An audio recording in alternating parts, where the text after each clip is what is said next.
Hello everyone, my name is Neetha Goswami and today we are going to discuss the second chapter of NEET Biology. तो class 11 का जो second chapter है वो है biological classification. तो आज हम लोग बायोलॉजिकल क्लासिफिकेशन के बारे में बात करेंगे। तो बायोलॉजिकल क्लासिफिकेशन हम लोग पहले चैप्टर में 11 के पहले चैप्टर में हम लोग डिस्कस कर चुके हैं कि लिविंग बींग्स क्या होते हैं, लिविंग बींग्स क्या फीचर्स होते हैं। तो अब हम डिस्कस करेंगे कि जितने भी लिविंग बींग्स है इस दुनिया में अर्थ के ऊपर, तो वो लिविंग बींग्स को हम अलग अलग कैटेगरी में क्लासिफाई करेंगे।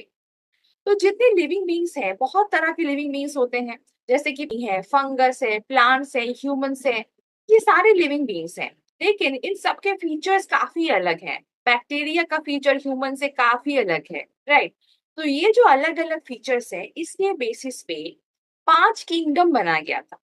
R.H. व्हिटेकर ने प्रपोज किया था 5 किंगडम क्लासिफिकेशन। मतलब हम जितने भी ऑर्गेनिजम्स हैं उसको 5 किंगडम में डिवाइड करेंगे, ठीक है। तो ये जो 5 किंगडम है, इस 5 किंगडम का नाम दिया गया था मोनेरा, प्रोटिस्टा, फंजाई, प्लांटे और एनिमलिया, ठीक है। तो यहाँ पे मैंने जो ड्रॉ किया है उसके आप देख सकते हैं कि मोनेरा जो है उसके अंदर मेनली बैक्टीरियाज आते हैं। प्रोटिस्टा में कुछ दूसरे ऑर्गेनिजम्स आते हैं जो बैक्टीरिया से थोड़े अलग हैं, जैसे कि एमीबा। फंजाई नेम से भी हमें पता चल रहा है कि फंजाई मतलब इसके अंदर जितने फंगस हैं वो सब इस कैटेगरी में आएंगे। प्लांटे मतलब जितने प्लांट्स हैं वो फंगस से अलग है, बैक्टीरिया से अलग है, ह्यूमन से भी अलग है, तो इसलिए उनका एक अलग कैटेगरी है जिसका नाम है प्लांटे। और लास्ट है एनिमलिया, मतलब जितने भी एनिमल्स है उसको इस कैटेगरी में रखा जाएगा। इस एक एक कैटेगरी का नाम है किंगडम। तो Monera is a kingdom, protista kingdom, fungi is also kingdom, plantain, Animalia, ये 5 किंगडम है। तो R.H. व्हिटेकर ने 5 किंगडम क्लासिफिकेशन प्रपोज किया था जिसमें ये 5 किंगडम्स आते हैं। तो अगर हम देखें ये जो मोनेरा और प्रोटिस्टा है, ये दो जो किंगडम्स हैं, इनमें जो ऑर्गेनिजम्स आते हैं ये सारे यूनिसेलुलर ऑर्गेनिजम्स हैं।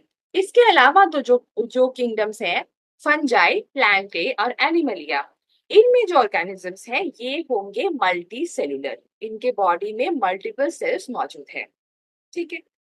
ये चला गया पहला कैरेक्टरिस्टिक, पहला कैरेक्टरिस्टिकल डिफरेंस। सेकेंड हम बात करते हैं बॉडी ऑर्गेनाइजेशन के बारे में। तो जैसे कि हम देख सकते हैं कि मोनेरा और प्रोटिस्टा ये लोग यूनिसेलुलर है, इसके मतलब इसके बॉडी में एक ही सेल है। तो ऑब्वियसली इसका बॉडी ऑर्गेनाइजेशन कैसा होगा, सेलुलर ऑर्गेनाइजेशन होगा क्योंकि एक ही सेल है। तो फिर मोनेरा और प्रोटिस्टा इन दोनों का सेलुलर ऑर्गेनाइजेशन, बॉडी ऑर्गेनाइजेशन होता है। उसके बाद आता है फंजाई, प्लांटे और एनिमलिया। तो हम देख सकते हैं कि मोनेरा और प्रोटिस्टा यूनिसेलुलर था। फंजाई उससे थोड़ा ज्यादा डेवलप्ड है, मतलब फंजाई से स्टार्ट हो रहा है मल्टी सेलुलर ऑर्गेनिज्म। तो फिर यहाँ पर बहुत ज्यादा डेवलपमेंट तो नहीं देखने को मिलेगा। तो यहाँ पर हमें क्या देखने को मिलता है, यहाँ पर दिखता है कि बहुत सारे सेल्स एग्रीगेट होके एक साथ कुछ काम कर रहे हैं फंजाई के बॉडी के लिए। तो फिर यहाँ पे हमें दिखता है लूज टिश्यू। लूज टिश्यू का मतलब क्या है, टिश्यू मतलब क्या है, जब वन ग्रुप ऑफ सेल जब एक साथ कोई एक फंक्शन करते हैं तब उस ग्रुप ऑफ सेल को कहा जाता है टिश्यू। तो यहाँ पर हमें फंजाई के अंदर एक टिश्यू फॉर्मेशन दिखाई देगा। यहाँ पर लूज टिश्यू बॉडी ऑर्गेनाइजेशन हम देख सकते हैं फंजाई में। The next kingdom plantae, it is more developed than fungi. तो यहाँ पर हम देख सकते हैं टिश्यू के साथ साथ ऑर्गेन्स भी मौजूद हैं। बहुत सारे टिश्यूज जब एक साथ मिलकर एक काम करते हैं तब उसे एक ऑर्गन कहा जाता है। जैसे कि प्लांट्स के अंदर हम क्या क्या ऑर्गन्स देख सकते हैं, हम लीफ देख सकते हैं जो कि एक ऑर्गन है, रूट सिस्टम देख सकते हैं, स्टेम देख सकते हैं। तो अलग अलग ऑर्गन्स में दिखता है प्लांट के अंदर। तो प्लांट में हम टिश्यू के साथ साथ ऑर्गन भी देख सकते हैं। अब नेक्स्ट स्टेप आता है animals, they are even more developed. तो उसके अंदर हम देख सकते हैं टिश्यू के साथ साथ ऑर्गन के साथ साथ यहाँ पर ऑर्गन सिस्टम भी होता है। ये ऑर्गन सिस्टम क्या है, समझिए कि बहुत सारा ऑर्गन जब साथ मिलकर एक काम कर रहा है, जैसे कि हमारा डाइजेस्टिव सिस्टम, ये एक ऑर्गन सिस्टम है। जैसे कि हम माउथ से खाना खा रहे हैं, खाना हमारे ईसोफेगस से जा रहा है स्टमक के अंदर, स्टमक एक ऑर्गन है, ठीक है। स्टमक के बाद खाना कहाँ जा रहा है, स्मॉल इंटेस्टाइन में, स्मॉल इंटेस्टाइन एक अलग ऑर्गन है। स्मॉल इंटेस्टाइन के बाद आता है लार्ज इंटेस्टाइन, वो एक अलग ऑर्गन है, यानी कि बहुत सारे ऑर्गन्स मिलाकर एक सिस्टम बना रहा है जिसका नाम है डाइजेस्टिव सिस्टम। तो इसे कहते हैं ऑर्गन सिस्टम लेवल ऑर्गेनाइजेशन। तो एनिमल्स में हम ऑर्गन सिस्टम लेवल भी देख सकते हैं। टिश्यू से स्टार्ट करके ऑर्गन सिस्टम, हर एक टाइप का ऑर्गेनाइजेशन हम एनिमल या किंगडम के अंदर देख सकते हैं। तो ये हो गया body organisation of these 5 kingdoms. अब हम बात करेंगे किसी दूसरे कैरेक्टर के बारे में और कंपेयर करेंगे इन किंगडम्स को। तो नेक्स्ट हम जिस चीज के बारे में बात करेंगे वो है प्रोकैरियोट और यूकैरियोट। प्रोकैरियोटिक सेल और यूकैरियोटिक सेल, इसका क्या मतलब होता है? प्रोकैरियोट, प्रो का मतलब होता है पुराना, ओल्ड। कैरियन का मतलब होता है न्यूक्लियस। प्रोकैरियोट मतलब पुराना न्यूक्लियस। और यूकैरियोट, यू का मतलब होता है न्यू और कैरियन का मतलब होता है न्यूक्लियस। तो फिर यूकैरियोट मतलब न्यू न्यूक्लियस।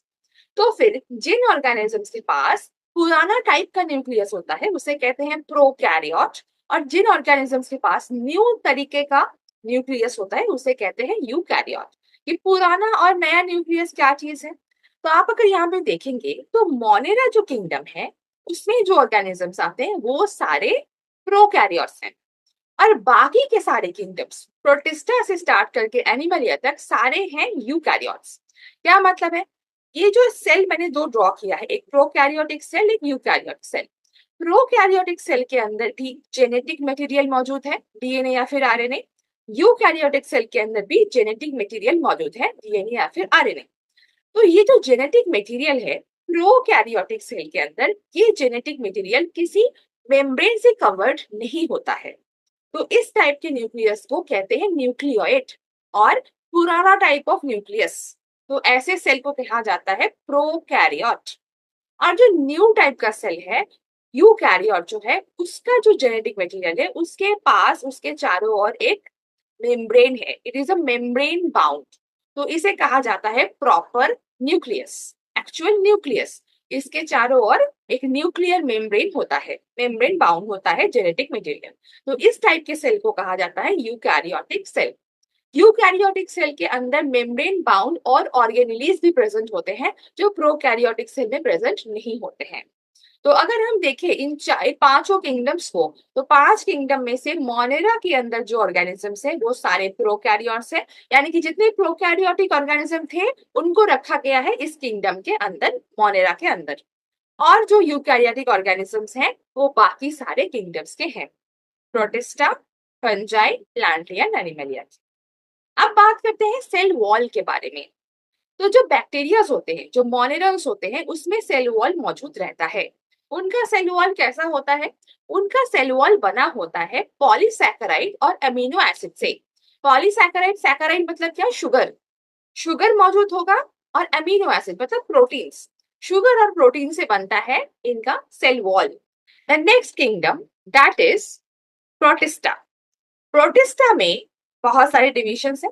प्रोटिस्टा में जो ऑर्गेनिजम्स हैं उनमें कुछ के अंदर हमें सेल वॉल दिखता है, कुछ के अंदर सेल वॉल नहीं दिखता है। जब हम डिटेल में बात करेंगे प्रोटिस्टा के बारे में तब हमें पता चलेगा कि कहाँ सेल वॉल है, कहाँ नहीं है।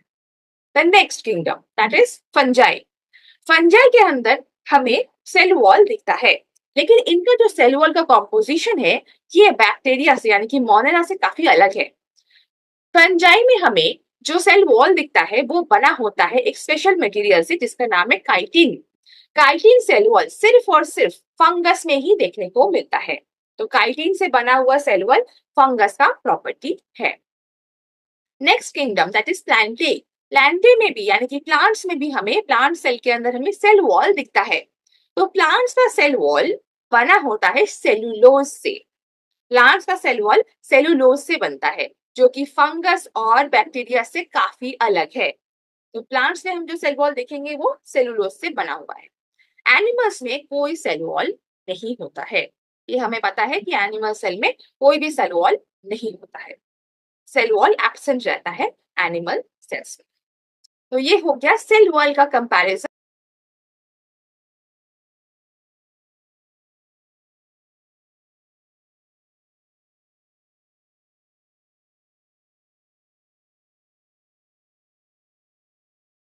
In between 5 kingdoms.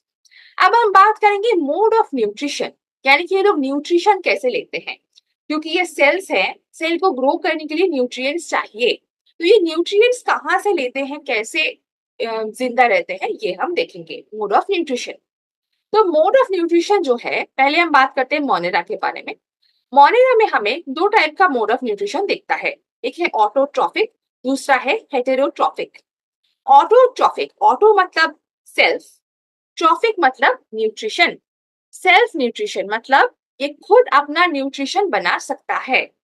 और दूसरा process of nutrition, mode of nutrition है हेटेरोट्रॉफिक। हेटेरो मतलब अदर, ट्रॉफिक मतलब न्यूट्रिशन, मतलब वो किसी और से न्यूट्रिशन ले सकता है। उसे उस टाइप ऑफ न्यूट्रिशन को कहा जाता है, मोड ऑफ न्यूट्रिशन को कहा जाता है हेटेरोट्रॉफिक मोड। तो दोनों टाइप का मोड हमने देख सकते हैं मोनेनस में, मतलब जितने भी बैक्टीरिया है, कुछ बैक्टीरिया है जो ऑटोट्रॉफिक है, कुछ बैक्टीरिया है जो हेटेरोट्रॉफिक है। अब ऑटोट्रॉफिक में भी दो टाइप का ऑटोट्रॉफिक होता है, एक होता है फोटोसिंथेटिक और दूसरा होता है chemosynthetic. Photosynthetic, from the word we can understand, photo मतलब लाइट और सिंथेटिक मतलब सिंथेसिस, बनाना, मतलब लाइट से जो खाना खुद बना सकता है उसे कहेंगे फोटोसिंथेटिक। कीमोसिंथेटिक, कीमो मतलब केमिकल्स, इनऑर्गेनिक केमिकल्स से अगर हम उनका बॉन्ड्स तोड़ के जो एनर्जी रिलीज होता है, उस एनर्जी को यूज करके अगर कोई ऑर्गेनिज्म अपना खाना सिंथेसिस कर सकता है तो उसे कहते हैं कीमोसिंथेटिक। तो ये दोनों ही आता है ऑटोट्रॉफिक में, मतलब दोनों ही अपना खाना खुद बना रहे हैं, लेकिन खाना उनको बनाने के लिए एनर्जी चाहिए। फोटोसिंथेसिस में एनर्जी आ रहा है फोटोन से, यानी कि लाइट से, और कीमोसिंथेसिस में एनर्जी आ रहा है केमिकल से, केमिकल बॉन्ड से। केमिकल बॉन्ड्स को ब्रेक करके जो एनर्जी रिलीज होता है उसको यूज करके खाना बनाया जा रहा है। तो ये दो आता है ऑटोट्रॉफिक न्यूट्रिशन के अंडर, जो हम मोनेरस में देख सकते हैं। और मोनेरस में हम हेटेरोट्रॉफिक भी देख सकते हैं, हेटेरोट्रॉफिक टाइप ऑफ न्यूट्रिशन भी देख सकते हैं। हेटेरोट्रॉफिक टाइप ऑफ न्यूट्रिशन में भी हम दो टाइप का न्यूट्रिशन यहाँ पे देख सकते हैं, एक है सैप्रोफाइटिक और दूसरा है पैरासिटिक। सैप्रोफाइटिक मतलब ये उस टाइप का न्यूट्रिशन है जहां पर डेड बॉडी से, डेड ऑर्गेनिक मैटर से न्यूट्रिएंट्स को अब्सॉर्ब किया जाता है, न्यूट्रिएंट्स को ले लिया जाता है। अगर डेड और डिकेइंग से न्यूट्रिशन को लिया जा रहा है तो that kind of heterotropism is called saprophytic mode of nutrition. और पैरासिटिक, पैरासिटिक मतलब क्या है, अगर कोई बैक्टीरिया किसी लिविंग ऑर्गेनिज्म से, वो प्लांट हो सकता है, एनिमल हो सकता है, और कोई लिविंग ऑर्गेनिज्म हो सकता है, तो अगर किसी लिविंग ऑर्गेनिज्म से न्यूट्रिशन ले रहा है तो उस मोड ऑफ न्यूट्रिशन को कहा जाएगा पैरासिटिक। तो हेटेरोट्रॉफिक में भी हम सैप्रोफाइटिक और पैरासिटिक दोनों टाइप का मोड ऑफ न्यूट्रिशन बैक्टीरिया में यानी कि मोनेनस में देख सकते हैं। तो ये था क्या, mode of nutrition in monerans. Mode of nutrition monerans में हम क्या क्या देख सकते हैं, ऑटोट्रॉफिक और हेटेरोट्रॉफिक बोथ। अब आते हैं प्रोटिस्टा में। प्रोटिस्टा में हम कैसा मोड ऑफ न्यूट्रिशन देख सकते हैं, प्रोटिस्टा में भी हम दोनों ही देख सकते हैं, ऑटोट्रॉफिक और हेटेरोट्रॉफिक। प्रोटिस्टा में भी ऑटो और हेटेरो दोनों होता है। फंजाई, फंजाई में हम सिर्फ और सिर्फ हेटेरोट्रॉफिक मोड ऑफ न्यूट्रिशन देख सकते हैं। फंगस अपना खाना खुद नहीं बना सकते, ये जनरली सैप्रोफाइटिक या फिर पैरासिटिक होते हैं। सैप्रोफाइटिक यानी कि डेड और डिकेइंग से खाना लेते हैं, और पैरासिटिक यानी कि लिविंग ऑर्गेनिज्म से अपना न्यूट्रिशन अब्सॉर्ब करते हैं। तो ये दो मोड ऑफ न्यूट्रिशन हम फंगस में देख सकते हैं। Next is the Plantae kingdom, यानी कि प्लांट्स। हमें पता है कि प्लांट ऑटोट्रॉफिक होता है, मतलब ये अपना खाना खुद बना सकते हैं। तो प्लांट्स में हम जिस टाइप का ऑटोट्रॉफिज्म देख सकते हैं वो है फोटोसिंथेटिक, यानी कि वो लोग फोटोन यानी कि लाइट का इस्तेमाल करके, लाइट एनर्जी को यूज करके अपना खाना बना सकते हैं, वो फोटोसिंथेसिस कर सकते हैं। तो जो मोड ऑफ न्यूट्रिशन है प्लांटी किंगडम में वो होगा generally autotrophic, that is photosynthetic. The last kingdom that is the animalia. Animal kingdom में वो लोग खुद अपना खाना नहीं बना सकते, तो they are not autotrophs, they are purely heterotrophic organisms. तो हेटेरोट्रॉफिक ऑर्गेनिज्म में हम क्या क्या देख सकते हैं, दो टाइप ऑफ हेटेरोट्रॉपिज्म हम यहाँ पे देख सकते हैं, एक है होलोजोइक और दूसरा है सैप्रोफाइटिक। सैप्रोफाइटिक मतलब हम पहले ही डिस्कस कर चुके हैं, मतलब जो डेड और डिकेइंग से अगर न्यूट्रिशन लिया जा रहा है तो उसे सैप्रोफाइटिक मोड ऑफ न्यूट्रिशन कहा जाता है। और दूसरा टाइप का mode of nutrition that is holozoic mode of nutrition. ये होलोजोइक मोड ऑफ न्यूट्रिशन हम अपने अंदर ह्यूमंस में भी देख सकते हैं।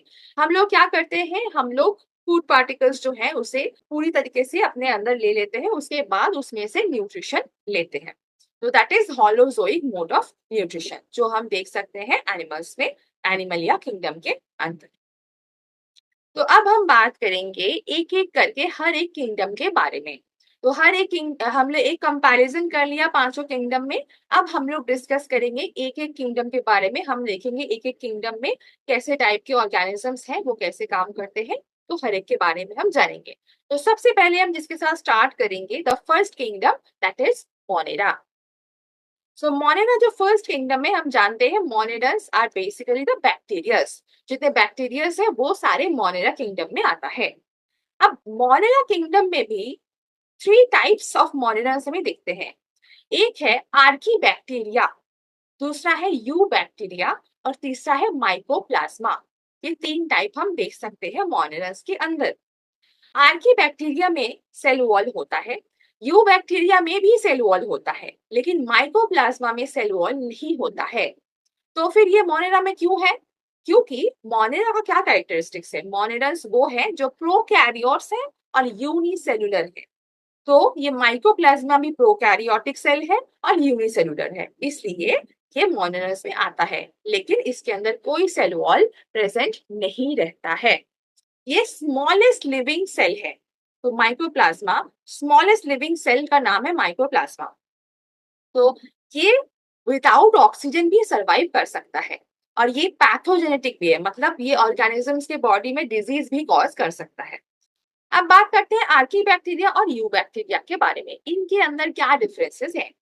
तो आर्की बैक्टीरिया और यू बैक्टीरिया के अंदर यू बैक्टीरिया को ट्रू बैक्टीरिया कहा जाता है, क्योंकि इनके सेल वॉल में पेप्टाइडोग्लाइकैन रहता है। आर्की बैक्टीरिया को ट्रू बैक्टीरिया नहीं कहा जाता है, क्योंकि इनके सेल वॉल में पेप्टाइडोग्लाइकैन स्पेसिफिकली नहीं रहता है। आर्की बैक्टीरिया का एक special type of cell wall का कॉम्पोजिशन रहता है। इस स्पेशल सेल वॉल कॉम्पोजिशन की वजह से आर्की बैक्टीरिया जो है ये हार्श कंडीशन में भी सरवाइव कर सकता है, जो कि यू बैक्टीरिया नहीं कर सकता। तो आर्की बैक्टीरिया को हम हार्श कंडीशंस में देख सकते हैं। कैसे हार्श कंडीशंस? जैसे कि बहुत ज्यादा सॉल्टी एरिया है, बहुत ज्यादा सॉल्ट मौजूद है, इतना ज्यादा सॉल्ट मौजूद होगा तो कोई भी सेल अगर वहां पे रहेगा तो वो डिहाइड्रेट हो जाएगा, उसके अंदर से पानी निकल जाएगा और वो सेल डेड हो जाएगा, मर जाएगा। लेकिन आर्की बैक्टीरिया ऐसी जगह पे सरवाइव कर सकता है because of the special composition of its cell wall. तो जो आर्की बैक्टीरियास हम देख सकते हैं सॉल्टी एरियाज पे, उन बैक्टीरियाज को कहते हैं हैलोफाइल्स। हैलो मतलब सॉल्टी, तो सॉल्टी एरियाज में जो आर्की बैक्टीरिया दिखते हैं उनको हैलोफाइल्स कहा जाता है। नेक्स्ट जिस हार्श कंडीशन में हम आर्की बैक्टीरिया देख सकते हैं वो है मार्शी एरियाज। मार्शी एरिया मतलब जहां पर मीथेन बहुत ज्यादा है, तो उस एरिया में हम आर्की बैक्टीरियाज को देख सकते हैं। तो इन बैक्टीरियाज को, इन आर्की बैक्टीरियाज का कहते हैं मीथेनोजेंस, क्योंकि वो बहुत ज्यादा मीथेन के कॉन्सेंट्रेशन में रह सकते हैं। तो बहुत ज्यादा मीथेन का कॉन्सेंट्रेशन एक और जगह पे होता है, वो होता है जो रूमिनेंट्स है, जो कैटल्स हैं, काउज और बफेलोस, उनका जो गट होता है, उनके गट के अंदर भी मीथेन बहुत ज्यादा होता है, तो वहां पर भी हम इन मीथेनोजेन बैक्टीरियाज को देख सकते हैं। Those are also archaebacterias. Archaebacteria को एक और हार्श कंडीशन में हम देख सकते हैं, वो है हॉट स्प्रिंग, मतलब बहुत ज्यादा हाई टेम्परेचर भी ये आर्की बैक्टीरिया उसमें भी सरवाइव कर सकता है। तो उन बैक्टीरिया को जो बहुत ज्यादा हाई टेम्परेचर में सरवाइव कर सकता है उनको कहते हैं थर्मोएसिडोफाइल्स। तो अब हम बात करेंगे यू बैक्टीरिया के बारे में, मतलब ट्रू बैक्टीरिया के बारे में, जिनके सेल वॉल में पेप्टाइडोग्लाइकन होता है। तो ये जो यू बैक्टीरिया है ये बहुत वास्ट है, बहुत सारे बैक्टीरिया इस यू बैक्टीरिया के अंडर आते हैं। तो जितने भी बैक्टीरिया के बारे में हम लोग जानते हैं, डिस्कस करते हैं, वो सारे मोस्टली भारे बैक्टीरिया आते हैं यू बैक्टीरिया के अंडर। यू बैक्टीरिया से कुछ बैक्टीरिया है जो ऑटोट्रॉफिक है, कुछ बैक्टीरिया है जो हेटेरोट्रॉफिक है। जो खुद अपना खाना बना सकते हैं उसमें भी दो टाइप्स होता है। एक है फोटोसिंथेटिक और दूसरा है कीमोसिंथेटिक। फोटोसिंथेटिक मतलब जो अपना खाना लाइट एनर्जी को यूज करके बनाता है। तो एक कैटेगरी है जिसका नाम है साइनोबैक्टीरिया। ये साइनोबैक्टीरिया फोटोसिंथेटिक यू बैक्टीरिया है। ये साइनोबैक्टीरिया फोटोसिंथेटिक है, मतलब ये फोटोसिंथेसिस कर सकता है, अपने बॉडी में खुद खाना बना सकता है with the help of the energy coming from the sun. तो सन के एनर्जी को यूज करके ये अपना खाना बना सकता है। इन्हें कहते हैं साइनोबैक्टीरिया। इनका एक और नाम है ब्लू ग्रीन एल्गा। इनको ब्लू ग्रीन एल्गा क्यों कहा जाता है? क्योंकि इनके अंदर क्लोरोफिल रहता है। क्लोरोफिल ग्रीन कलर देता है, हमें पता है। तो इनके अंदर क्लोरोफिल ए मिलता है। क्लोरोफिल ए हमें पता है, ये हमें हायर प्लांट्स में भी देखने को मिलता है। तो हायर प्लांट्स वाला क्लोरोफिल ए इन साइनोबैक्टीरिया के अंदर हमें मिलता है। ये जो बैक्टीरियाज होते हैं इनके चारों ओर एक जिलेटिनस शीट रहता है, एक कवरिंग रहता है, एक जेली लाइक जिलेटिनस शीट रहता है। तो ये जो बैक्टीरियाज हैं, ये बैक्टीरियाज यूनिसेलुलर है, हमें पता है, एक ही सेल है इनकी बॉडी में। तो ये जो यूनिसेलुलर बैक्टीरियाज हैं ये जनरली ग्रुप्स में रहते हैं, बहुत सारे बैक्टीरिया साथ में रहते हैं, एक कॉलोनी बना के रहते हैं। तो यहाँ पर मैंने बहुत सारा बैक्टीरिया ड्रॉ किया है जो एक कॉलोनी बनाकर यहाँ पर मौजूद है, और इनके चारों ओर जिलेटिनियस शीट भी है। इनके अंदर ये जो कॉलोनी है, इस कॉलोनी के अंदर एक कभी एक स्पेशल सेल भी दिखता है। ये स्पेशल क्यों है? क्योंकि ये जो सेल है ये इसको कहा जाता है हेटेरोसिस्ट। हेटेरोसिस्ट एक स्पेशल सेल है अमंग दिस कॉलोनी, बिकॉज ये नाइट्रोजन को फिक्स कर सकता है। ये नाइट्रोजन फिक्सिंग सेल है, इसीलिए इसे स्पेशल सेल कहा जाता है। इसका नाम है हेटेरोसिस्ट। तो ये नाइट्रोजन को भी फिक्स कर सकता है। तो ये जो एग्जांपल्स है, जो साइनोबैक्टीरिया के बारे में हम बात कर रहे हैं, इनके एग्जांपल्स है नॉस्टॉक और एनाबीना। नॉस्टॉक और एनाबीना एग्जांपल्स है साइनोबैक्टीरिया के, जो ब्लू ग्रीन एल्गास हैं। नाइट्रोजन फिक्स कर सकते हैं और अपना खाना खुद बना सकते हैं because of the presence of chlorophyll A. So this was about the monerans, जो हमारे सिलेबस में है, जो क्लास 11 बायोलॉजी के सिलेबस मोनेरा के अंदर जितना भी दिया हुआ है, ये 3 दिया हुआ है, आर्कीबैक्टीरिया, यूबैक्टीरिया और माइकोप्लाज्मा। तो हमने कवर कर लिया कि जो भी हमें हमारे सिलेबस में इसके बारे में पढ़ना है। तो we are done with monerans. तो इन द नेक्स्ट वीडियो हम लोग बात करेंगे प्रोटिस्टा के बारे में। प्रोटिस्टा में क्या क्या प्रोटिस्टा होता है, वो कैसे काम करता है, उनका स्ट्रक्चर कैसा होता है, उसके बारे में हम नेक्स्ट वीडियो में। Okay, bye bye then. See you in the next video.